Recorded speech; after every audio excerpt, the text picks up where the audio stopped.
YouTube के सभी भक्तगणों को मेरा सादर नमस्कार।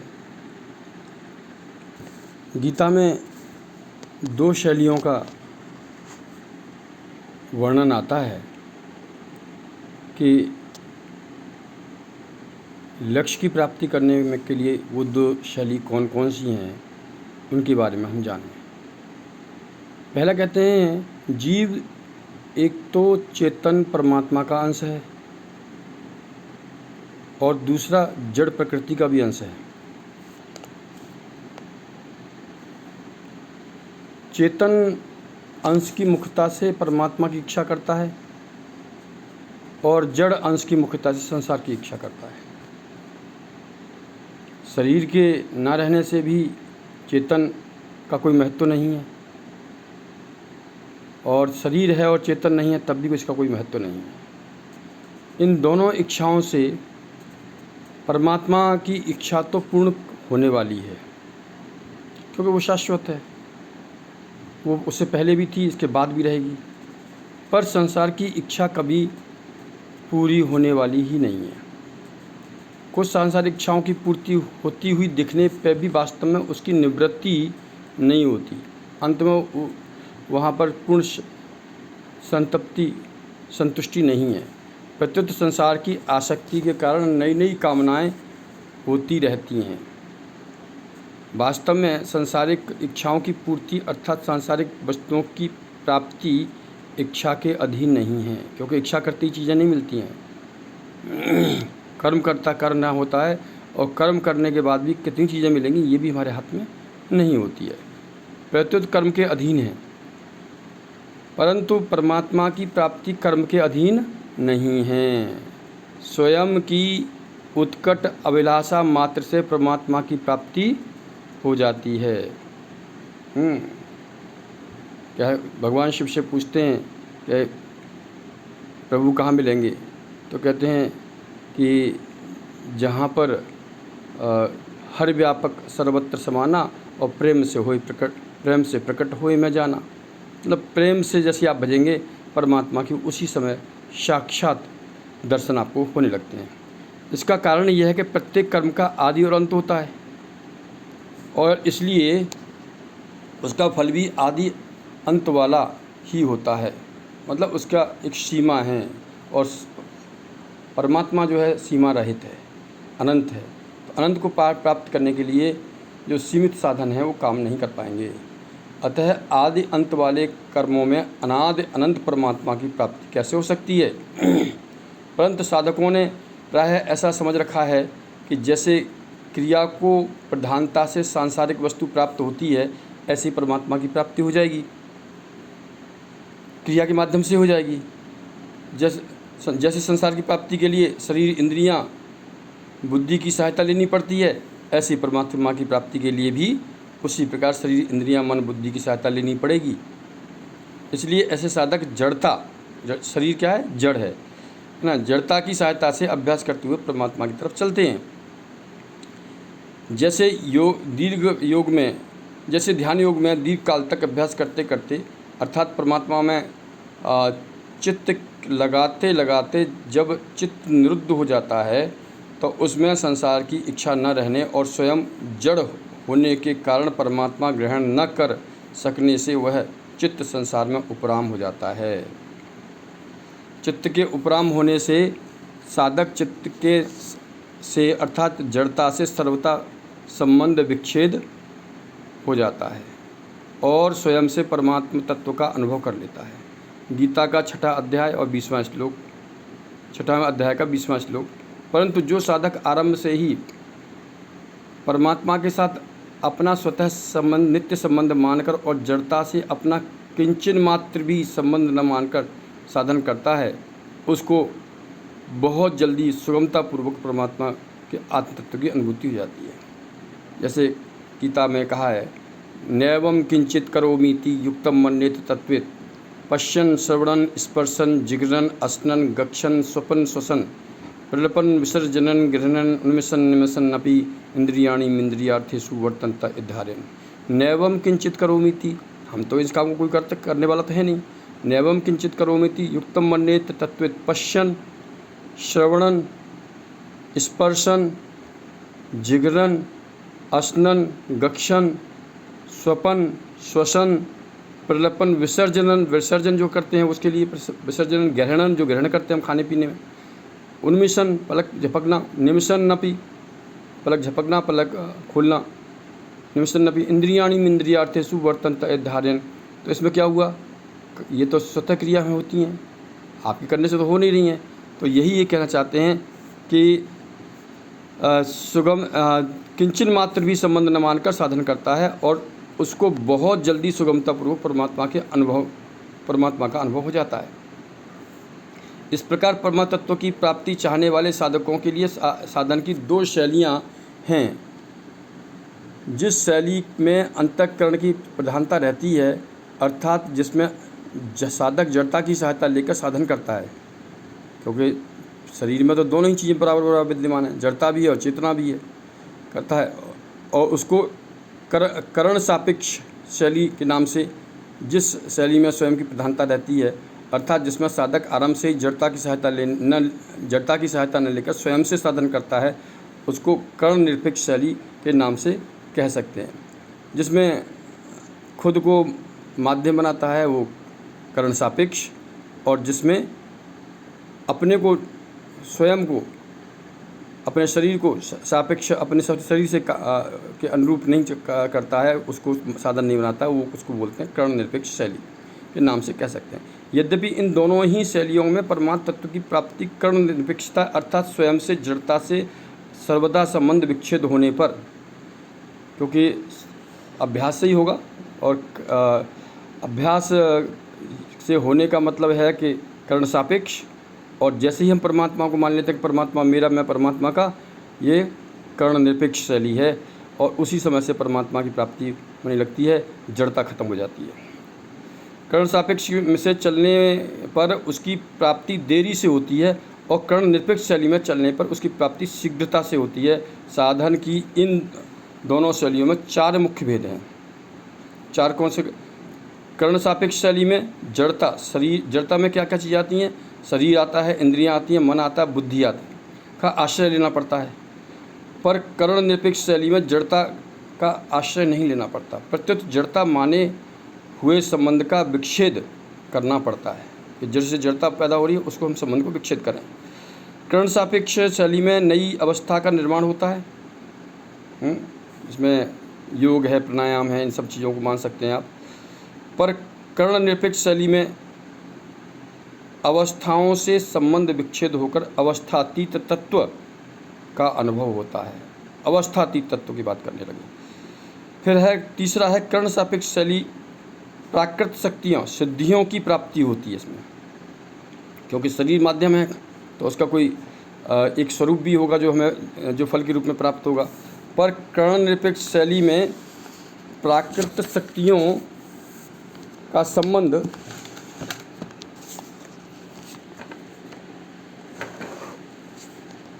विच्छेद होकर सीधे परमात्मा का अनुभव होता है।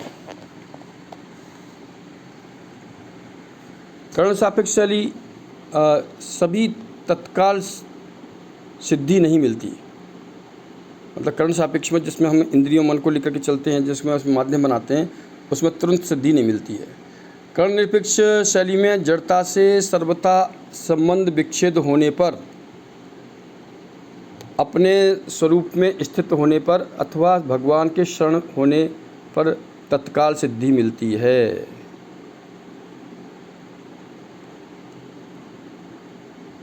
पातंजलि योग दर्शन में योग सिद्धि के लिए कर्ण सापेक्ष शैली को महत्व दिया है। पहले हम उसमें यम नियम संयम की बात करते हैं, प्राणायाम की बात करते हैं, प्रत्याहार की बात करते हैं, साधना धारणा ध्यान समाधि की बात करते हैं। तो ये सब कर्ण सापेक्ष शैली के उदाहरण हैं। पर गीता में योग की सिद्धि के लिए कर्ण निरपेक्ष शैली को ही महत्व दिया गया है। परमात्मा में मन लग गया तब तो ठीक है, पर मन नहीं लगा तो कुछ नहीं हुआ। पर कर्ण सापेक्ष शैली, ये कर्ण सापेक्ष शैली है। परमात्मा में दूसरी कर्ण निरपेक्ष क्या है? परमात्मा में मन लगे या न लगे कोई बात नहीं, पर स्वयं परमात्मा में लग जाए यह कर्ण निरपेक्ष शैली है। तात्पर्य यह है कि कर्ण सापेक्ष शैली में परमात्मा के साथ मन बुद्धि का संबंध है और कर्ण निरपेक्ष शैली में मन बुद्धि से संबंध विच्छेद पूर्वक परमात्मा के साथ स्वयं का संबंध है। मतलब मन और बुद्धि भी लौकिक है, तो इससे परमात्मा को प्राप्त करना मुश्किल है। और पारलौकिक दृष्टि से हम स्वयं परमात्मा के हो जाएं, परमात्मा को हम अपना मान लें, तो ये इसमें कहीं से भी मलिनता नहीं है, मल नहीं है, इसमें कहीं से रुकावट नहीं है, तुरंत सिद्धि है।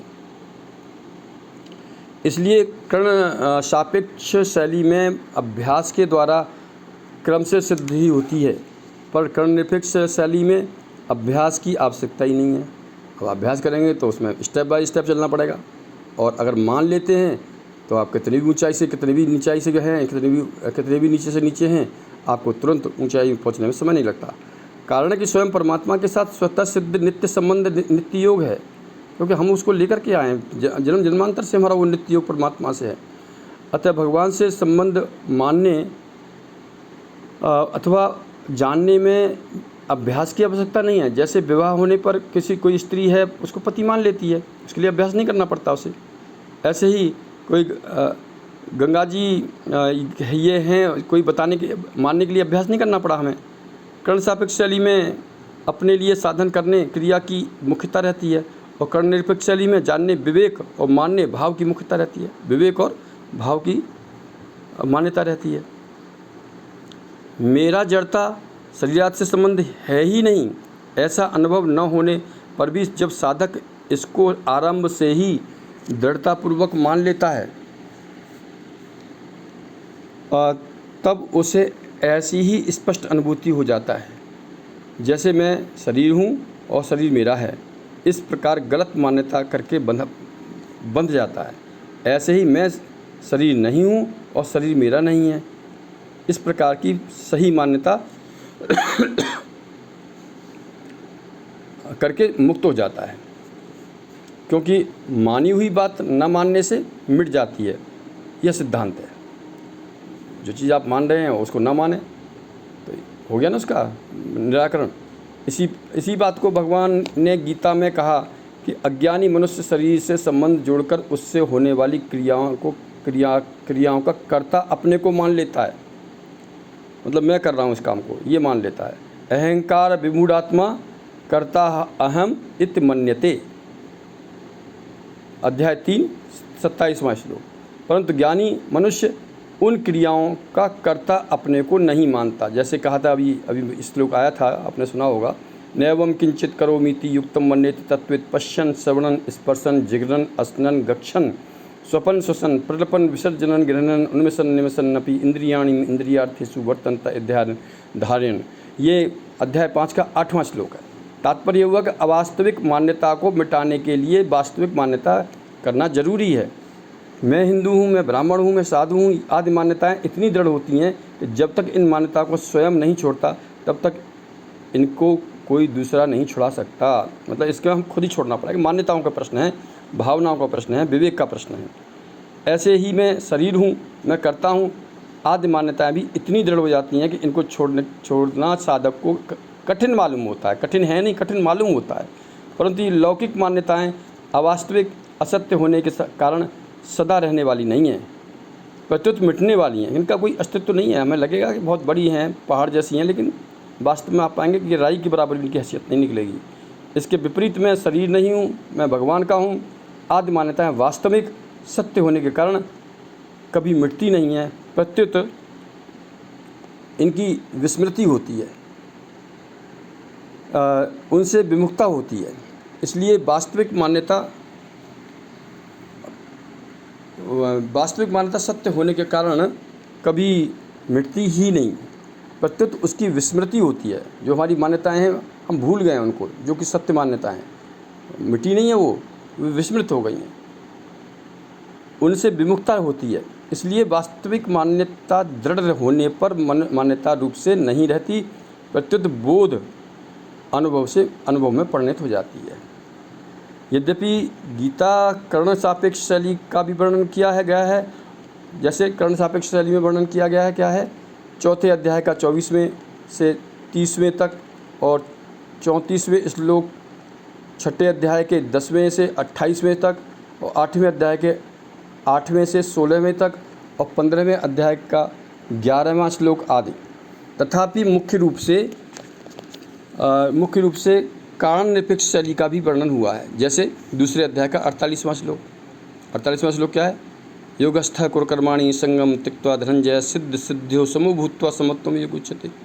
सिद्धियाँ प्राप्त होती हैं जब शरीर से काम करते हैं, लेकिन गीता कहते हैं सिद्धि और सिद्धि में समान रूप से अगर आप हो जाएंगे तो उसको वो ईश्वर से जुड़ना हो जाता है।